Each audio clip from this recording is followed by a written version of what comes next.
কিছু শহর আছে যেখানে গেলে মনে হয় সময়টা একটু ধীরে চলে। আজ আমি এসেছি এমনই এক জায়গায়, বিষ্ণুপুর। এই শহরটা খুব বড় নয়, খুব ঝাঁচকচকেও নয়, কিন্তু এখানে একটা আলাদা শান্তি আছে, একটা আলাদা গল্প আছে। চারিদিকে পোড়ামাটির মন্দির, দেওয়ালের গায়ে খোদাই করা পুরনো দিনের ছবি, আর হাওয়ার মধ্যে মিশে থাকা ইতিহাসের স্পর্শ। একসময় মল্ল রাজাদের রাজত্ব ছিল এখানে, আর আজও সেই সময়টা যেন পুরোপুরি হারিয়ে যায়নি। চলুন তাহলে ঘুরে দেখি মন্দির নগরী বিষ্ণুপুর।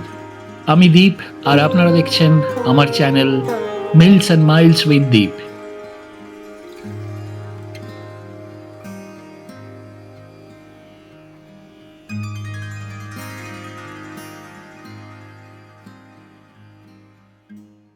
দিনটা ছিল শনিবার, 11 এপ্রিল।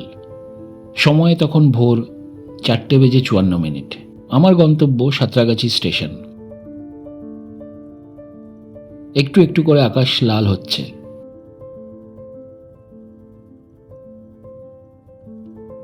কিন্তু সেদিন রাস্তায় ছিল প্রচুর জ্যাম। মাঝে মাঝে মনে হচ্ছিল যে ট্রেনটাই মিস করব।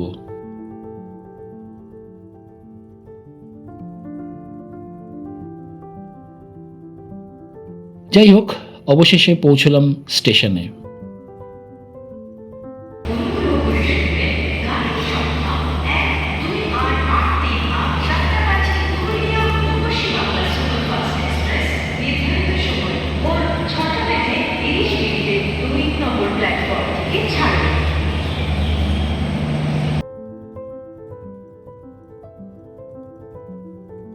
Attention of the passengers. Train number 12883 সকাল 6:30 12883 রূপসী বাংলা এক্সপ্রেস ধরে আমি যাব মন্দির নগরী বিষ্ণুপুর।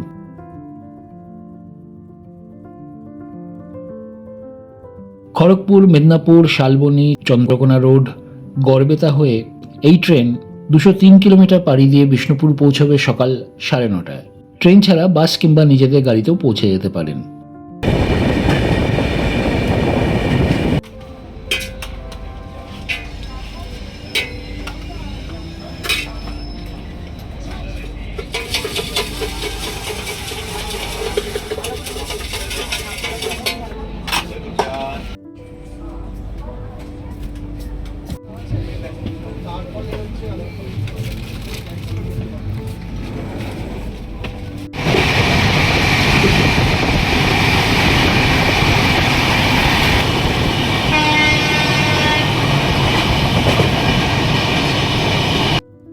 এগারো মিনিট লেটে 9:41 আমি পৌঁছে গেলাম বিষ্ণুপুর।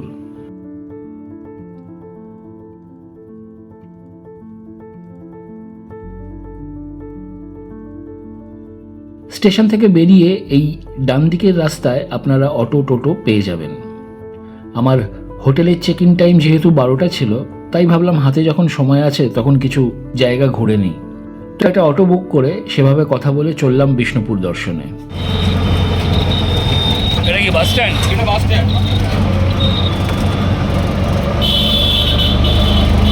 প্রথমেই গেলাম রাসমঞ্চ। এখানে টিকিটের মূল্য অফলাইনে 25 টাকা আর অনলাইনে 20 টাকা। আমি এই কিউআর স্ক্যান করে অনলাইনেই টিকিট কেটে ফেললাম। আর হ্যাঁ, এই একই টিকিটে আপনারা ঘুরে দেখতে পারবেন জোরবাংলা মন্দির আর শ্যামরাই মন্দির, তাই টিকিটটাকে হারিয়ে ফেলবেন না।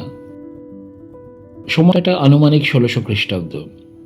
এক রাজা তৈরি করলেন এমন এক স্থাপত্য যা শুধু মন্দির নয়, বরং এক উৎসবের কেন্দ্রবিন্দু। এই জায়গা রাসমঞ্চ বিষ্ণুপুর ইতিহাসের এক জীবন্ত সাক্ষী। বীর হাম্বীর মল্ল রাজবংশের এক শক্তিশালী শাসক স্থাপত্যটি নির্মাণ করেছিলেন। প্রথম দেখাতেই চোখে পড়ে এর পিরামিডের মতন গঠন, আর চারদিকে অসংখ্য খোলা খিলান। পুরো কাঠামোটি তৈরি পোড়া লাল মাটি দিয়ে, যা বিষ্ণুপুরের বিখ্যাত টেরাকোটা স্থাপত্যের নিদর্শন। এর ভিতরে কিছু অংশ বা ভিত্তিতে ল্যাটেরাইট পাথরের ব্যবহারও লক্ষ্য করা যায়। রাসমঞ্চ কোনো সাধারণ মন্দির নয়। রাস উৎসবের সময় বিষ্ণুপুরে বিভিন্ন মন্দির থেকে শ্রীকৃষ্ণের মূর্তিগুলোকে এখানে আনা হতো, যাতে সাধারণ মানুষ এক জায়গায় দাঁড়িয়ে সব দেবতার দর্শন করতে পারেন। সময় বদলেছে, রাজত্ব নেই, উৎসব নেই, তবুও এই ইটের দেওয়ালগুলো আজও গল্প বলে, ইতিহাসের, ঐতিহ্যের আর এক অন্যরকম বাংলার।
খ্রিস্টাব্দ 1694 সালে মল্ল রাজবংশের রাজা দুর্জন সিংহ এই মন্দিরটি নির্মাণ করেন।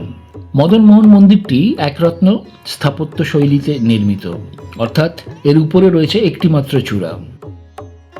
মন্দিরটি চৌকো ভিত্তির ওপর দাঁড়িয়ে এবং এর ছাদটি বাঁকানো, যা বাংলার ঐতিহ্যবাহী কুটিরের আদলে তৈরি। পুরো মন্দিরটি তৈরি পোড়া লালমাটি ইট দিয়ে। এই মন্দিরের সবচেয়ে উল্লেখযোগ্য দিক হলো এর দেওয়ালে টেরাকোটার কারুকাজ। এখানে খোদাই করা আছে প্রাচীন ভারতীয় মহাকাব্য রামায়ণ এবং মহাভারতের বিভিন্ন দৃশ্য, রাম রাবণের যুদ্ধ, কুরুক্ষেত্রের মহারণ, এছাড়াও ভগবান শ্রীকৃষ্ণের জীবনের নানান ঘটনা। মদনমোহন হল ভগবান শ্রীকৃষ্ণের একটি রূপ এবং এই মন্দিরে তাকেই পুজো করা হয়। মল্ল রাজাদের কাছে এই দেবতা ছিলেন রাজ্যের রক্ষাকর্তা এবং আজও এখানে নিয়মিত পুজো এবং আরতি অনুষ্ঠিত হয়।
এই পাথরের রথটি নির্মিত হয়েছিল প্রায় 17শো শতাব্দীতে মল্ল রাজাদের শাসন আমলে।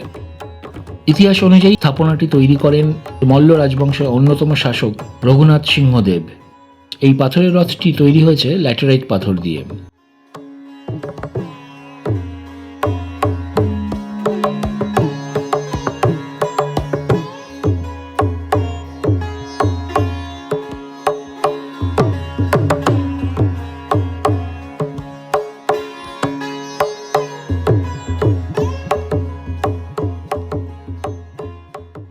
বিষ্ণুপুরকে আমরা সাধারণত টেরাকোটার মন্দিরের শহর হিসেবে চিনি, কিন্তু একসময় এই শহরটি ছিল একটি সুসংগঠিত দুর্গনগরী।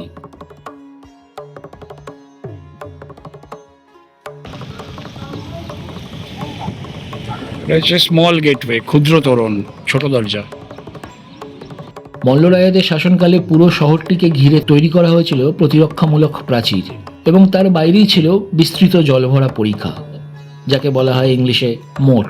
ভারতের বিভিন্ন দুর্গে এই ধরনের পরীক্ষায় কুমির রাখার প্রথা ছিল এবং বিষ্ণুপুর নিয়েও এরকম লোককথা শোনা যায়, যদিও এর পক্ষে নির্দিষ্ট ঐতিহাসিক প্রমাণ পাওয়া যায় না। আর ওইটা হচ্ছে বড় দরজা। ল্যাটেরাইট পাথর দিয়ে নির্মিত এই তোরণদ্বারটি একসময় ছিল দুর্গের প্রবেশপথের একটি অংশ। এই তোরণের উপরের অংশে, যেখান থেকে সৈন্যরা সহজেই নজরদারি করতে পারত এবং প্রয়োজনে প্রতিরক্ষা ব্যবস্থা জোরদার করতে পারত।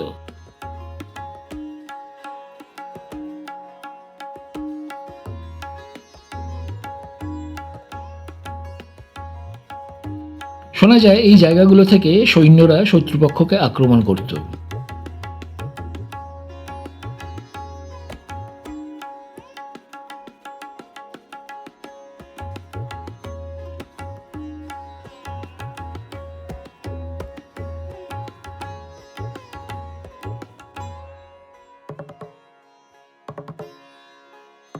আর এই জায়গায় সৈন্যরা থাকতো।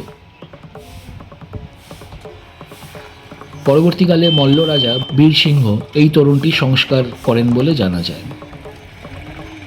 আজকের দিনে এই তোরণদ্বার বিষ্ণুপুরের অতীত গৌরব ও প্রতিরক্ষা ব্যবস্থার এক নীরব সাক্ষী হিসেবে দাঁড়িয়ে আছে।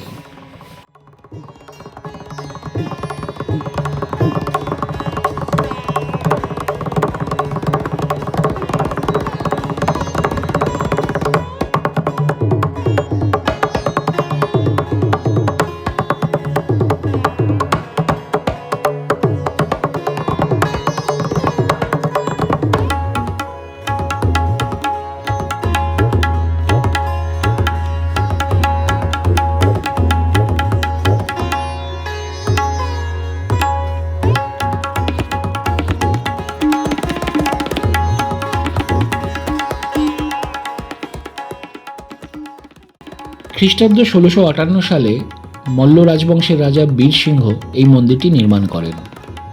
লালজি মন্দিরটি একরত্ন স্থাপত্য শৈলীতে তৈরি, অর্থাৎ এর উপরে রয়েছে একটি মাত্র চূড়া বা রত্ন।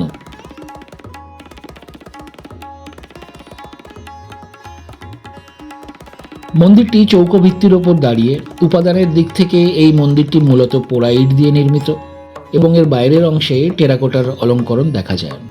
যদিও অন্যান্য কিছু মন্দিরের মতন অত্যন্ত সূক্ষ্ম কারুকাজ এখানে কম দেখা যায়, তবুও এর গঠন এবং স্থাপত্যশৈলী একে বিশেষ করে তুলেছে।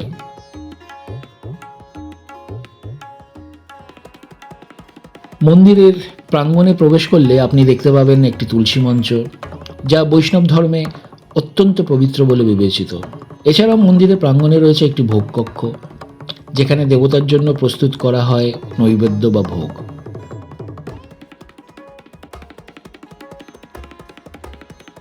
এই মন্দিরটি উৎসর্গ করা হয়েছে ভগবান শ্রীকৃষ্ণকে, যিনি এখানে লালজি নামে পূজিত হন।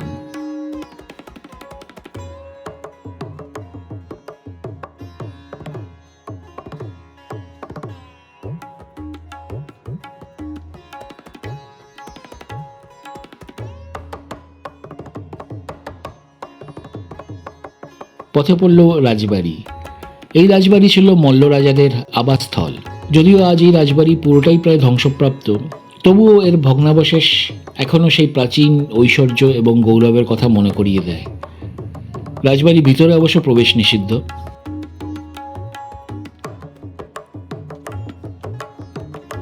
এটাই হলো রাধেশ্যাম মন্দির। এই মন্দিরটি তৈরি করেছিলেন মল্ল রাজবংশের রাজা চৈতন্য সিংহ, আনুমানিক 1758 খ্রিস্টাব্দে। এখানে মূলত পূজিত হতেন রাধাকৃষ্ণ, অর্থাৎ ভগবান শ্রীকৃষ্ণ ও রাধার আরাধনা হতো এই মন্দিরে। সেই কারণে এই মন্দিরটির নাম রাখা হয় রাধেশ্যাম। এই মন্দিরটি একরত্ন স্থাপত্যশৈলীর একটি অসাধারণ উদাহরণ। উপরে একটিমাত্র শিখর আর চারপাশে পোড়ামাটির সূক্ষ্ম কাজ। এই মন্দিরের দেওয়ালে খোদাই করা টেরাকোটার নকশাগুলো এক একটা গল্প বলে। রাধাকৃষ্ণের লীলা, পুরাণের কাহিনী আর সেই সময়ের মানুষের জীবনযাপন সবকিছুই ধরা আছে এই ছোট ছোট কারুকার্যের ভিতরে। এখানে দাঁড়িয়ে মনে হয় ইতিহাসটা শুধু অতীত নয়, আজও কোথাও না কোথাও বেঁচে আছে।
এটা মৃন্ময়ী মাতার মন্দির। মৃন্ময়ী শব্দের অর্থ হলো মাটি দিয়ে নির্মিত। ঐতিহাসিকভাবে জানা যায় মল্ল রাজবংশের প্রথম দিকের রাজা জগৎ মল্ল এই মন্দিরটি প্রতিষ্ঠা করেন। আজও এই মন্দিরটি স্থানীয় মানুষের কাছে গভীর ভক্তির স্থান। মায়ের ছবি তোলা যায় না এখানে, তাই কোনো ছবি বা ভিডিও করিনি।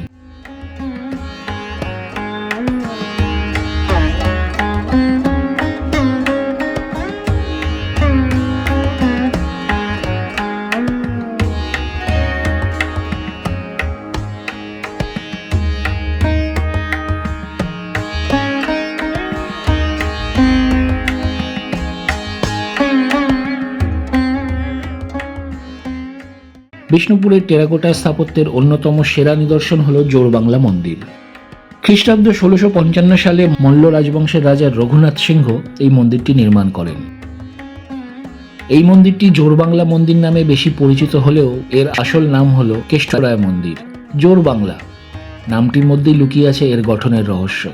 এই মন্দিরটি আসলে দুটি বাংলার ঐতিহ্যবাহী কুটির বা দোচালা ঘরকে একসঙ্গে জুড়ে তৈরি করা হয়েছে, যার একটি অংশ ব্যবহার করা হতো মণ্ডপ হিসেবে এবং অন্যটি গর্ভগৃহ হিসেবে। এই মন্দিরটিও মূলত পোড়া ইট দিয়ে নির্মিত এবং এর বাইরে দেওয়াল জুড়ে রয়েছে অসাধারণ টেরাকোটার কারুকাজ। এই কারুকাজে ফুটে উঠেছে রামায়ণ মহাভারতের বিভিন্ন দৃশ্য, এছাড়াও ভগবান শ্রীকৃষ্ণের লীলা কাহিনী।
আচ্ছা এটা আর্কোলজিক্যাল সার্টিফিকেট এখনো নেয়নি। এটা? মহাপ্রভু মন্দির। আচ্ছা। ওই বিগ্রহটা আপনি রাধাশ্যাম মন্দিরে দর্শন করেছেন।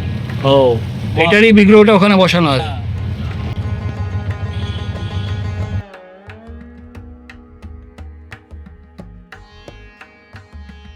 বিষ্ণুপুরের টেরাকোটা স্থাপত্যের মধ্যে সবচেয়ে মনোমুগ্ধকর এবং শিল্প সমৃদ্ধ মন্দিরগুলোর একটি হল শ্যামরাই মন্দির।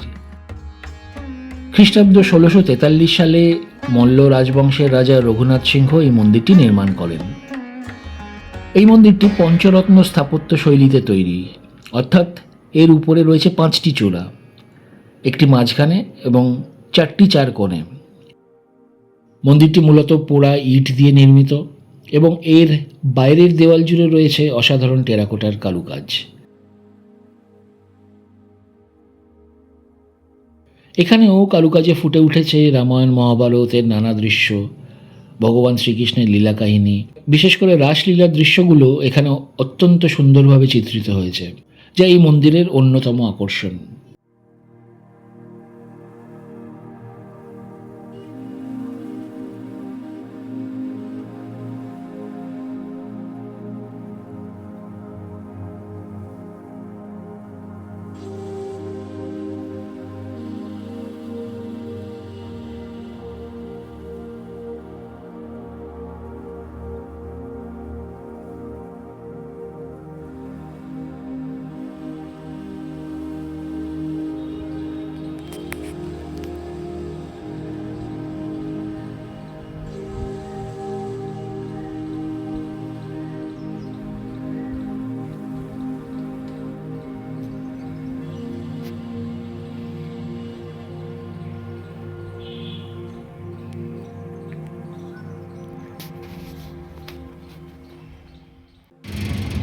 তার মানে এরকম ভাবে মোড়ে পেছনে নিচে পড়ে থাকতো, তাও না, নিচে নয়, ওই ভিতরে কুয়ার মতন করা। হ্যাঁ, তো কুয়া দিয়ে বেরোতো কোথায়? ও দড়ি দিয়ে খোলা হতো। আবার পরে তোলা হতো, মারা যাওয়ার পর তোলা হতো। আচ্ছা ঠিক আছে, চলো। এই যে বেলগাছ। এই যে হ্যাঁ, আচ্ছা এখানে এসেছিল। হ্যাঁ।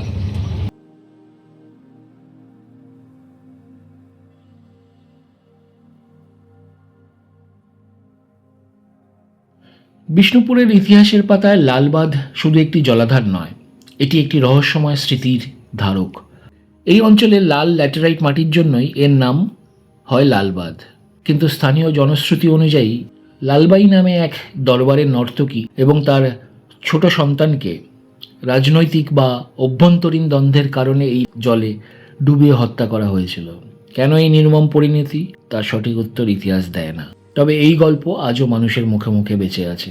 যদিও এই ঘটনার পক্ষে নির্দিষ্ট কোনো ঐতিহাসিক প্রমাণ পাওয়া যায় না, তবুও ইতিহাস আর লোককথার এই মেলবন্ধন লালবাঁধকে এক অনন্য পরিচয় দিয়েছে।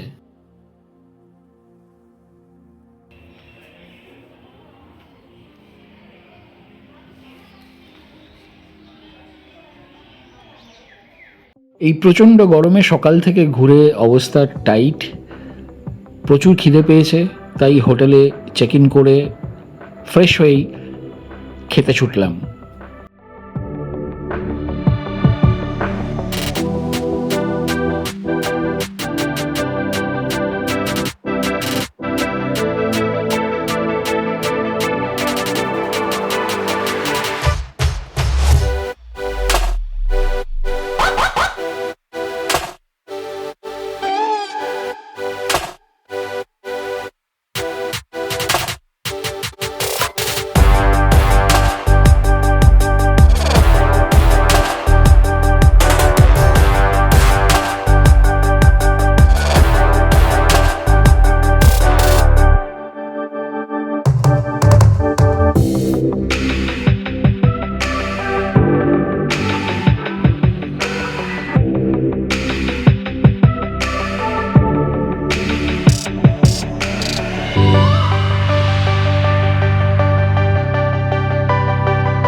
বিষ্ণুপুরের মন্দির, রাজবাড়ি আর ইতিহাস ঘুরে দেখার পর যদি আপনি জানতে চান এই শিল্পের আসল জন্ম কোথায়, তাহলে আপনাকে আসতেই হবে পাঁচমুড়া গ্রামে।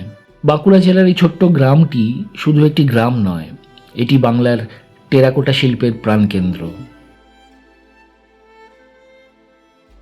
এখানকার লাল মাটি, যাকে আমরা ল্যাটেরাইট মাটি বলি, সেই মাটি বিষ্ণুপুরের বিখ্যাত মন্দিরগুলোর টেরাকোটা শিল্পের মূল উপাদান। শতাব্দীর পর শতাব্দী ধরে এই গ্রামের কারিগররা মাটিকে রূপ দিচ্ছেন শিল্পে। এক প্রজন্ম থেকে আরেক প্রজন্মে হাত বদল করে চলেছে এই ঐতিহ্য। পাঁচমুড়ার সবচেয়ে বিখ্যাত সৃষ্টি হল বাঁকুড়া ঘোড়া, যা আজ বাংলার লোকশিল্পের এক আন্তর্জাতিক প্রতীক।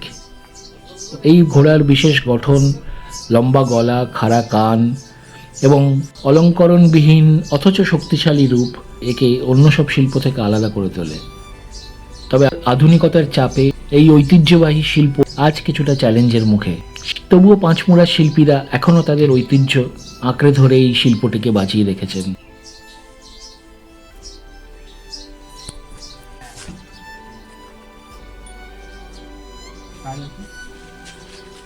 ভিতরে আছে কিছু? যাবো, জুতো পরে আসবো।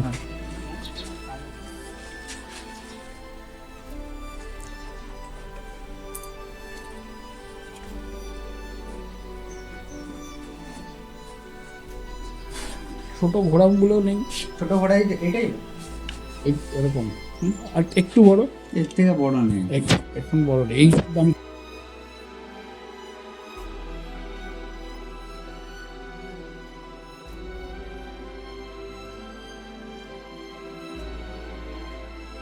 বিষ্ণুপুরের মন্দিরে যে শিল্প আপনি দেখেন তার শুরু এখানেই, এই পাঁচমুড়ার মাটিতে।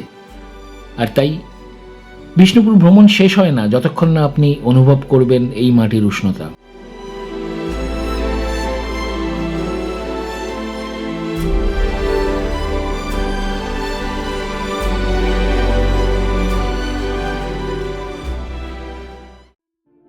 ফেরার পথে দেখে নিলাম ত্রিধারা মিলন মন্দির, যাকে দ্বিতীয় বৃন্দাবনও বলা হয়ে থাকে।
সন্ধেবেলা গেলাম পোড়ামাটির হাট।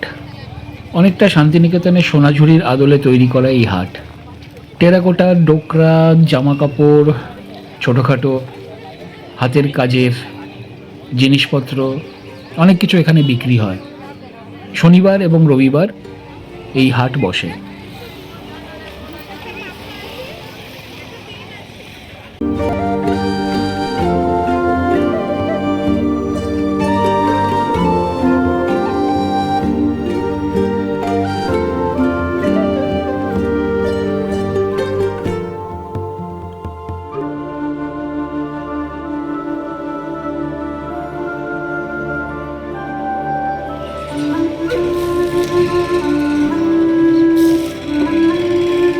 Good morning. সকাল সকাল উঠে এখন হাঁটতে বেরিয়েছি।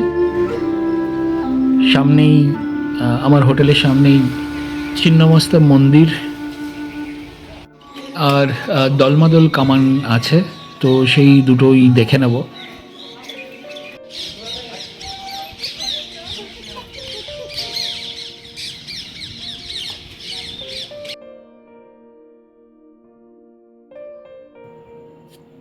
এইটা হচ্ছে ছিন্নমস্তা মায়ের মন্দির। এখানেও মায়ের ছবি তোলা বারণ, তাই আমি তুলিনি।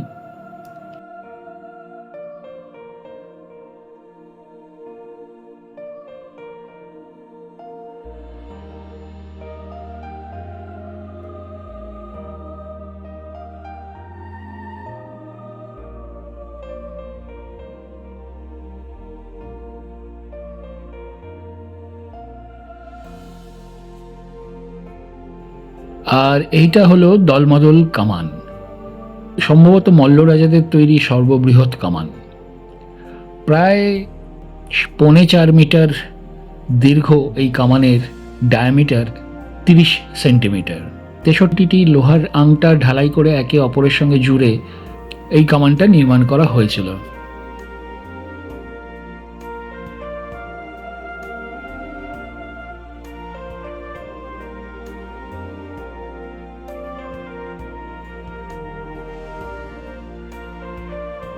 ব্রেকফাস্টে লুচি, ছোলার ডাল, কফি খেয়ে বেরিয়ে পড়লাম আবার। হ্যাঁ, কোথায় যাচ্ছি সে তো বলবই, তবে আজকে নয়। আজকের গল্প এই অবধি। পরের গল্প নিয়ে ফিরব খুব তাড়াতাড়ি। ততদিন সবাই ভালো থাকবেন, আনন্দে থাকবেন। নমস্কার।